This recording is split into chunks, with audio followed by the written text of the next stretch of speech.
আসসালামু আলাইকুম বন্ধুরা, আশা করি সকলেই ভালো আছেন এবং একটা নিরাপদ স্থানে আছেন। বন্ধুরা, আপনাদের ফোনে আসা বিরক্তিকর অ্যাড বা বিজ্ঞাপন বন্ধ করার জন্য এই পর্যন্ত আপনারা অনেক ধরনের সেটিংস করেছেন, বাট কোনোভাবেই কিন্তু কাজ হচ্ছে না।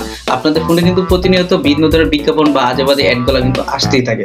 সো জাস্ট আপনি এখন বিরক্ত হয়ে যাচ্ছেন, কারণ আপনার মনেই চাচ্ছে না যে আপনার ফোনটাকে এখন আর ব্যবহার করতেন বা ওপেন করতেন বা কোনো কিছু স্ক্রল করে দেখতেন। কারণ আপনারা যখন কোনো কিছু দেখতে চান, তার থেকে অনেক বড় বড় কিন্তু অ্যাড চলে আসে।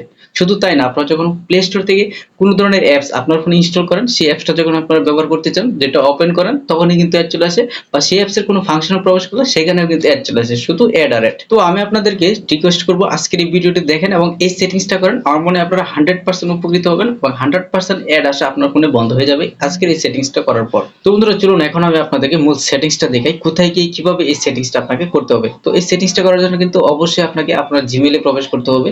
তো এই জিমেইল কিন্তু আপনারা পেয়ে যাবেন আপনার মোবাইলে, জিমেইল যে অ্যাপস আছে সেখান থেকেও কিন্তু আপনারা ঢুকতে পারেন, বা আপনারা গুগল প্লে স্টোর আছে আপনার মোবাইলে, সেই প্লে স্টোরেও সেই অপশনটা পেয়ে যেতে পারেন, অথবা আপনার মোবাইলে যে ক্রোম ব্রাউজার আছে সেখানে গিয়েও কিন্তু এই কাজটা করতে পারেন। সো আমি এখান থেকে, যেমন মোবাইলে যে গুগল ক্রোম ব্রাউজার আছে বা গুগল আছে, সেখানে আমি প্রবেশ করলাম। তো প্রবেশ করার পর কিন্তু এই যে কর্নারে দেখতে পাবেন যে আপনাদের জিমেইল, আপনাদের মোবাইলে যে জিমেইলটা লগ ইন করা আছে সেই জিমেইলের প্রোফাইলটা দেখাচ্ছে বা আইকনটা দেখাচ্ছে, যে উপরে দেখবেন যে গোল, জাস্ট এটার উপর আপনাকে ট্যাপ করতে হবে। তো ট্যাপ করার পর এই যে আমি যেটা মার্ক করলাম দেখতে পাচ্ছেন, গুগল অ্যাকাউন্ট নামে যে অপশনটা দেখতে পাচ্ছেন, এটার উপর আপনি এখন ট্যাপ করে দিবেন। এটার উপর ট্যাপ করে দিলে আপনাদের সামনে কিন্তু আমার একটা পেজ চলে আসবে, অর্থাৎ আপনার জিমেইলের যে হোম পেজটা আছে সেই পেজটা কিন্তু চলে আসবে। তো আসার পর এই যে উপরে যে টুল বারটা দেখতে পাচ্ছেন, আমি যেটা যে লাড়াচাড়া করতেছি, এই যে টুল বারে আপনারা দেখবেন যে ডাটা এন্ড প্রাইভেসি নামের একটা অপশন আছে। এখন আপনি এই অপশনটার উপর ট্যাপ করে দিবেন। তো এখন আপনাকে যে সেটিংসটা করতে হবে সেই সেটিংসটা খোঁজার জন্য এখন এখান থেকে একটু নিচের দিকে আপনারা স্ক্রল করবেন। আমি একটু স্ক্রল করলাম নিচের দিকে, এই দেখেন মাই অ্যাড সেন্টার। অর্থাৎ তো আপনারা এখান থেকে যে মাই অ্যাড সেন্টার, এখানে যে এরো চিহ্নটা দেখতে পাচ্ছেন, জাস্ট এটার উপর এখন আপনাকে ট্যাপ করতে হবে। তো ট্যাপ করার পর আপনাকে একটু সময় নেবে, নেওয়ার পর এখানে দেখতে পাচ্ছেন পার্সোনালাইজ অ্যাডস, এখানে কিন্তু অন আছে, জাস্ট আপনাকে অনের পাশে যে এরো চিহ্নটা আছে এটার উপর আপনাকে ট্যাপ করতে হবে। তো ট্যাপ করার পরে যে নিচে দেখতে পাচ্ছেন টার্ন অফ নামে যে অপশনটা আছে, এখান থেকে আপনাকে এটা টার্ন অফ করে দিতে হবে। তো আমি এখানে টার্ন অফ করে দিলাম। তো অফ করার পরে এখানে দেখতে পাচ্ছেন রিভিউ রিলেটেড সেটিংস, এই যে sites and apps that partner with Google, অর্থাৎ কোনো সাইট থেকে বা কোনো গুগলের যে অ্যাপস গুলো আছে সেখান থেকে কিন্তু এখন আমি এটা অফ করে দেওয়ার ফলে কোনো ধরনের অ্যাড আসবে না।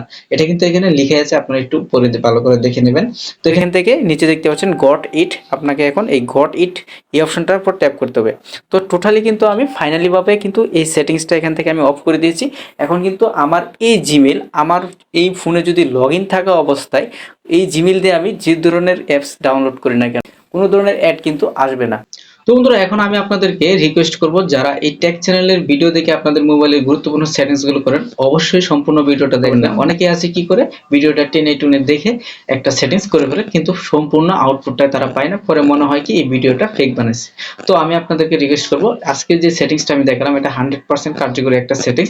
দেখা গেছে যে অনেকের মোবাইলে হয়তো বা এই সেটিংসটা কাজ নাও হতে পারে, তাই আপনারা মনে কিছু নেবেন না, উল্টাপাল্টা কিছু বলবেন না।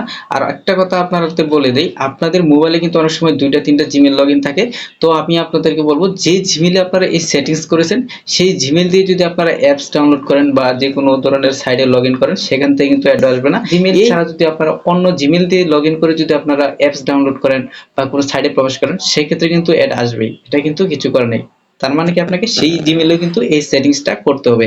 তো আশা করি এই ভিডিওটা আপনাদের অনেকের উপকারে আসবে। সবাই ভালো থাকবেন, সুস্থ থাকবেন। আসসালামু আলাইকুম।